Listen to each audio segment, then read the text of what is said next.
Assalamualaikum warahmatullahi wabarakatuh.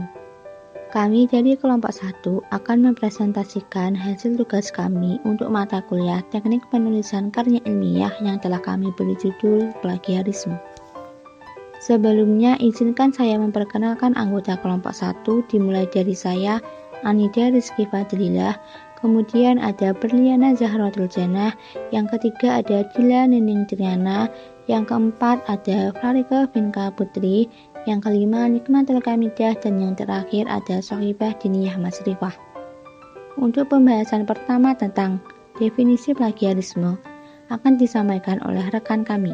Kepada yang bertugas dipersilahkan. Materi pertama adalah tentang definisi plagiarisme. Pengertian plagiarisme secara etimologis berasal dari bahasa Inggris, tepatnya dari kata plagiarisme yang berarti pencurian karya tulis, sama seperti pengertian plagiarisme dalam bahasa Indonesia. Dalam Kamus Besar Bahasa Indonesia, pengertian plagiarisme adalah peniruan suatu karya yang melanggar hak cipta. Sedangkan menurut Peraturan Menteri Pendidikan Nasional Republik Indonesia Nomor 17 Tahun 2010, plagiat merupakan perbuatan secara sengaja atau tidak sengaja dalam memperoleh atau mencoba memperoleh kredit atau nilai untuk suatu karya ilmiah dengan mengutip sebagian atau seluruh karya dan atau karya ilmiah pihak lain yang diakui sebagai karya ilmiahnya tanpa menyatakan sumber secara tepat dan memadai. Pengertian plagiarisme menurut para ahli.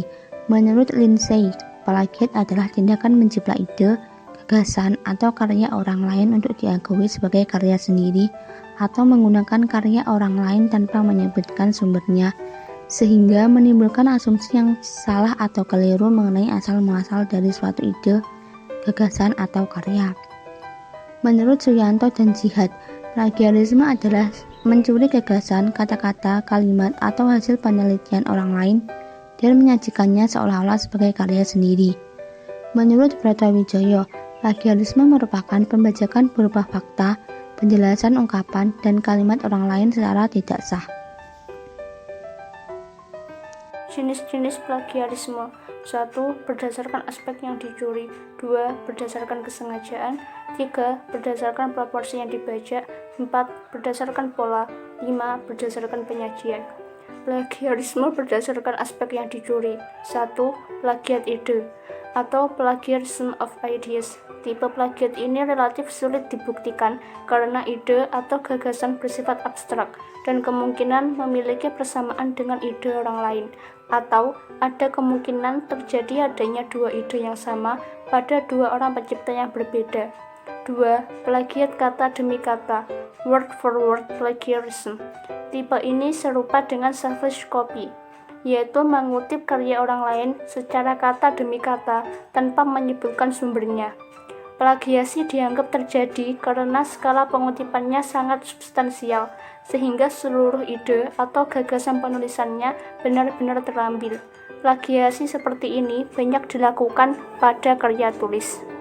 Plagiat sumber, plagiarism of source. Plagiat tipe ini memiliki kesalahan yang fatal karena tidak menyebutkan secara lengkap selengkap-lengkapnya referensi yang dirujuk dalam kutipan. Jika sumber kutipan itu merujuk seseorang sebagai penulis yang terkait dengan kutipan, maka nama penulis tersebut harus turut serta disebutkan. Ini tentu sikap yang fair dan tidak merugikan kepentingan penulis tersebut serta kontributor-kontributor lainnya. 4. Plagiat kepengarangan atau plagiarism of authorship. Tulis karya tulis yang disusun oleh orang lain. Tindakan ini terjadi atas dasar kesadaran dan motif kesengajaan untuk membohongi publik. Misalnya, mengganti cover buku atau sampul karya tulis orang lain dengan cover atas namanya tanpa izin. Plagiarisme berdasarkan kesengajaan terbagi menjadi dua. 1. Plagiat sengaja. Plagiat sengaja adalah plagiat yang secara sadar melakukan tindakan dengan menggunakan, meminjam, menjiplak karya orang lain, baik berupa ide, gagasan, kalimat, dan teori tanpa mencantumkan sumber referensi. 2. Plagiat tidak sengaja. Plagiat tidak sengaja adalah plagiat yang dilakukan oleh seseorang karena ketidaksengajaan, yaitu karena kurangnya pengetahuan dan pemahaman orang tersebut dalam mengutip. Jenis-jenis plagiarisme berdasarkan proporsi yang dibajak. Ada 3, yaitu yang pertama, plagiat ringan.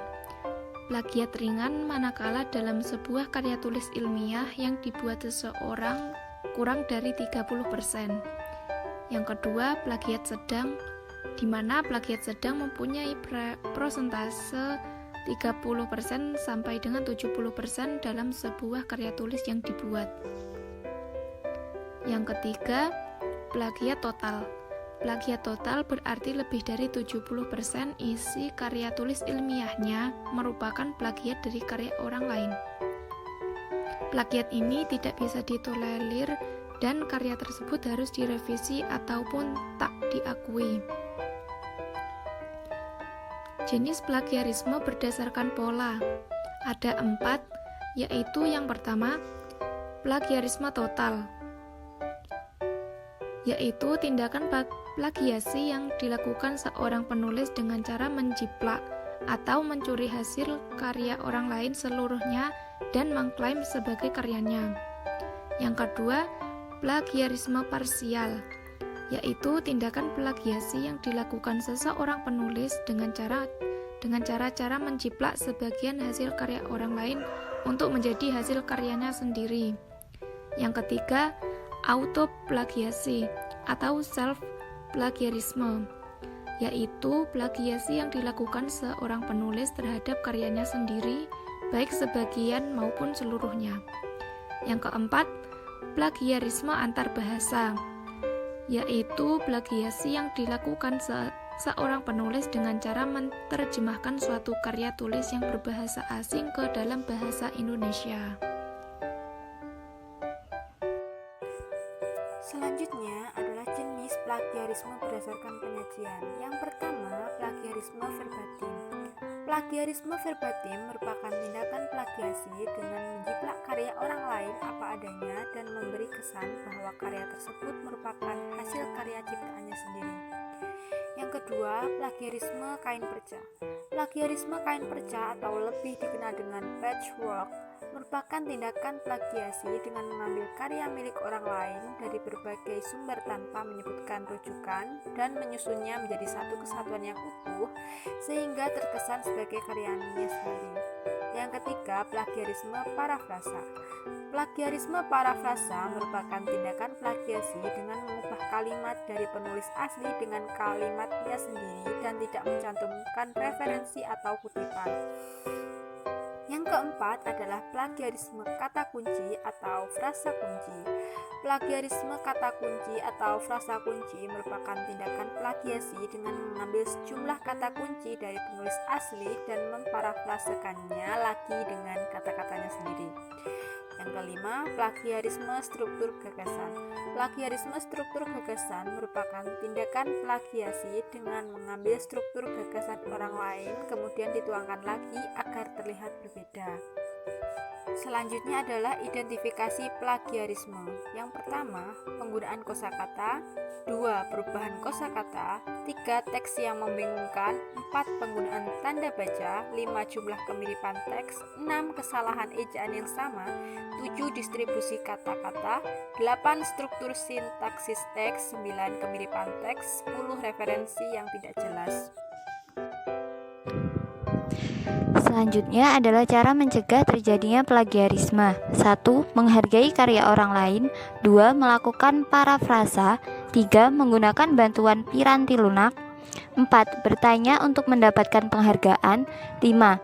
Setiap tulisan dalam bentuk kalimat atau paragraf yang dikutip harus selalu ditulis sumber informasi dan nama penulisnya. 6. Bila kita mengajukan makalah yang sudah pernah diajukan sebelumnya, harus pula dinyatakan bahwa makalah sudah diajukan atau dipublikasikan sebelumnya. Bila tidak, maka dapat dianggap sebagai autoplagiarisme atau self-plagiarisme. Jenis plagiarisme ini sebenarnya dapat dianggap berkualifikasi ringan, namun bila dimasukkan atau kemudian dimanfaatkan untuk menambah kredit akademik dapat dianggap pelanggaran etika akademik yang berat. Sanksi terhadap pelaku plagiarisme. 1. Sanksi bagi mahasiswa yang terbukti melakukan plagiat sebagaimana dimaksudkan dalam pasal 10 ayat 4 secara berurutan dari yang paling ringan sampai dengan yang paling berat. Terdiri atas A. Teguran, B. Peringatan tertulis, C. Penundaan pemberian sebagian hak mahasiswa, D. Pembatalan nilai satu atau beberapa mata kuliah yang diperoleh mahasiswa. E. Memberhentikan dengan hormat dari status sebagai mahasiswa. F. Pemberhentian tidak dengan hormat dari status sebagai mahasiswa atau pembatalan ijazah apabila mahasiswa telah lulus. 2. Sanksi bagi dosen atau peneliti atau tenaga kependidikan yang terbukti melakukan plagiat sebagaimana dimaksudkan pada pasal 11 ayat 6 secara berurutan dari paling ringan sampai dengan yang paling berat. Terdiri atas A. Teguran, B. Peringatan tertulis, C. Penundaan pemberian hak dosen atau peneliti atau tenaga kependidikan, D. Penurunan perangkat dan jabatan akademik fungsional, E. Pencabutan hak untuk diusulkan sebagai guru besar atau profesor atau ahli peneliti bagi yang memenuhi syarat, F. Pemberhentian dengan hormat dari status sebagai dosen atau peneliti atau tenaga kependidikan, G. Pemberhentian tidak dengan hormat dari status sebagai dosen atau peneliti atau tenaga kependidikan atau pembatalan ijazah yang diperoleh oleh perguruan tinggi yang bersangkutan. Itu tadi adalah materi yang telah kelompok 1 sampaikan. Terima kasih sudah menyimak dengan baik. Apabila ada pertanyaan, silahkan tulis di komentar ya teman-teman. Sekian, wassalamualaikum warahmatullahi wabarakatuh.